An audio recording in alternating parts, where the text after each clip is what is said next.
Welcome to Exams Course. Well, today we are going to explain summary of sonnet on his blindness by John Milton. आज की video में हम John Milton के On his blindness sonnet की summary explain करने वाले हैं. So start करते हैं. On his blindness was written 3 years after Milton became blind. तो ये जो आपकी पोम है ऑन हिज ब्लाइंडनेस ये तब लिखी गई थी जब मिल्टन ब्लाइंड हुए थे उसके 3 साल बाद. The poem can be divided into 2 parts. ये जो पोएम है क्योंकि एक सोनेट है तो इसको 2 पार्ट्स में डिवाइड किया गया है. In the first half of the poem, he expresses his sadness at the loss of his eyesight. तो जो फर्स्ट हाफ है पोएम का उसमें जॉन मिल्टन ने अपनी उदासी शो की है. और किस बात के लिए? क्योंकि उनकी आईसाइट लॉस हो जाती है बहुत ही कम उम्र में 44 की एज में. तो उस टाइम पर वो बहुत उदास हो जाते हैं अपनी आईसाइट के लॉस पर. The poet became blind when he had hardly completed half span of his life. तो जो मिल्टन है वो पूरी तरीके से कंप्लीटली ब्लाइंड हो जाते हैं और तब हो जाते हैं जब उन्होंने अपनी जिंदगी का हाफ स्पैन भी पूरा नहीं किया है. यानी कि जिंदगी के 50 वर्ष भी नहीं गुजारे हैं. 44 साल की उम्र में उनकी आईसाइट लॉस्ट हो जाती है. The whole world appeared dark and gloomy to the poet. तो पोएट को यानी कि जॉन मिल्टन को ये जो पूरा संसार है वो अंधकारमय लगने लगता है, उदास लगने लगता है, क्योंकि दृष्टि के बिना कुछ भी नहीं है इस वर्ल्ड में. His poetic talent which was the gift of the god seemed useless to him. अब क्योंकि पोएट्री एक ऐसा गिफ्ट होता है, बड़ा ही रेयर कॉम्बिनेशन है जो भगवान किसी किसी को देता है. हर किसी के पास ये गुण नहीं होता है. तो वो ये सोचते हैं सबसे पहले कि जब वो ब्लाइंड हो जाते हैं कि उनका जो पोएटिक टैलेंट है वो जो भगवान ने उन्हें उपहार स्वरूप दिया था वो उनके साथ यूजलेस हो गया है जैसे ही उनकी दृष्टि गई है. तो उस दृष्टि के जाने के बाद वो टैलेंट जो है उनके लिए यूजलेस हो गया है. Because he could not compose poetry in the absence of his eyesight. क्योंकि वो ये सोचते हैं कि वो पोएट्री को कंपोज नहीं कर पाएंगे अपनी आईसाइट के एब्सेंस में. The poet is desirous of giving full account of his genius but he is helpless.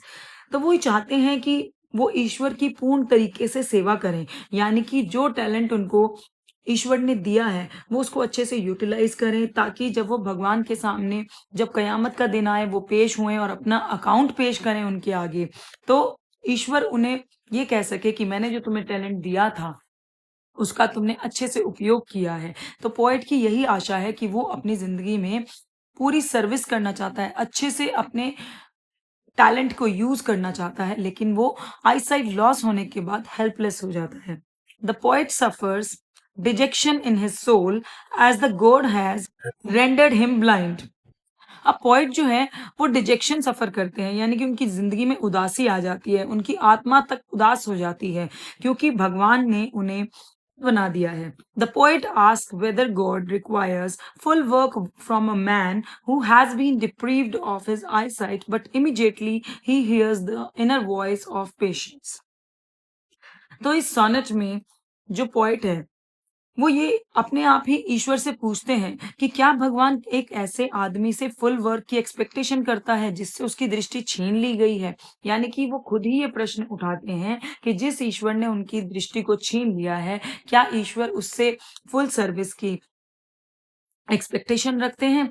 But immediately क्या होता है, उनका जो इनर पेशेंस है, इनर वॉइस जो है, उनकी अंतरात्मा जो होती है, तो उसका धैर्य जो है वो इस बात का जवाब देता है. और वो किस तरीके से जवाब देता है, वो इस चीज को एक्सप्लेन करता है कि गॉड को किसी व्यक्ति के कार्य की आवश्यकता है या नहीं. क्योंकि वो खुद ही ये प्रश्न उठाते हैं कि क्या गॉड जो है उसे किसी ऐसे व्यक्ति के काम की आवश्यकता है जिसकी दृष्टि उन्होंने खुद छीन ली है.